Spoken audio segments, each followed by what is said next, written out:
தாவேக தலைவர் விஜய் அடுத்த மாதம் சுற்றுப்பயணம் மேற்கொண்டு தமிழக மக்களை சந்திக்க உள்ள நிலையில் சுற்றுப்பயணத்திற்கான சிறப்பு பேருந்து தயார் செய்யப்பட்டு பனையூர் அலுவலகத்தில் நிறுத்தி வைக்கப்பட்டுள்ளது. விவரங்களை தருகிறார் செய்தியாளர் மகேந்திரன். வணக்கம், விவரங்களை சொல்லலாம். தமிழக வெற்றி கழக தலைவர் விஜய் அடுத்த மாதம் முதல் சுற்றுப்பயணம் சென்று மக்களை சந்திக்க திட்டமிட்டிருக்கிறார். இதற்காக சிறப்பு பேருந்து ஒன்று ஏற்பாடு செய்யப்பட்டிருக்கிறது. இந்த பேருந்து தற்பொழுது பனையூர் அலுவலகத்தில் நிறுத்தி வைக்கப்பட்டிருக்கிறது. பல்வேறு பாதுகாப்பு அம்சங்களுடன் தமிழக வெற்றி கழக தலைவர் விஜய் சுற்றுப்பயணம் மேற்கொள்ள இந்த சிறப்பு பேருந்தானது ஏற்பாடு செய்யப்பட்டிருக்கிறது.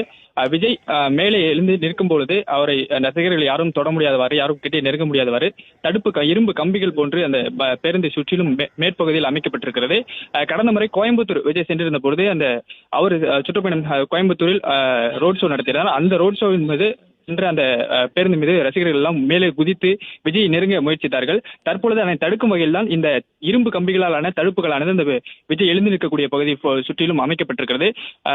அடுத்த மாதம் முதல், அதாவது செப்டம்பர் மாதம் முதல் பல்வேறு இடங்களுக்கு, தமிழகத்தின் பல்வேறு மாவட்டங்களுக்கு சென்று விஜய் நேரடியாக மக்களை சந்திக்கக்கூடிய திட்டமானது ஏற்பாடு செய்யப்பட்டிருக்கிறது. சமீபத்தில் தமிழக வெற்றி கழகத்தின் 2வது மாநில மாநாடு நடந்து முடிந்துள்ள நிலையில் செப்டம்பர் மாதம் முழுவதுமே அதன் பிறகும் தமிழக வெற்றி கழக தலைவர் விஜய் சுற்றுப்பயணம் மேற்கொண்டு பேருந்து மூலியமாக சுற்றுப்பயணம் மேற்கொண்டு ஆங்காங்கே மக்களை சந்திக்கக்கூடிய திட்டமானது ஏற்பாடு செய்யப்பட்டிருக்கிறது. இதற்கான ஏற்பாடுகளும் தற்பொழுது நடைபெற்று வரக்கூடிய நிலையில் சுற்றுப்பயணம் மேற்கொள்வதற்காக சிறப்பு பேருந்தானது ஏற்பாடு செய்யப்பட்டு அந்த பேருந்து தற்பொழுது பனையூர் அலுவலகத்தில் நிறுத்தி வைக்கப்பட்டிருக்கிறது. இந்த பேருந்தில் தான் விஜய் சுற்றுப்பயணம் மேற்கொள்ளவிருக்கிறார் என்று தகவல் சொல்லப்பட்டிருக்கிறது.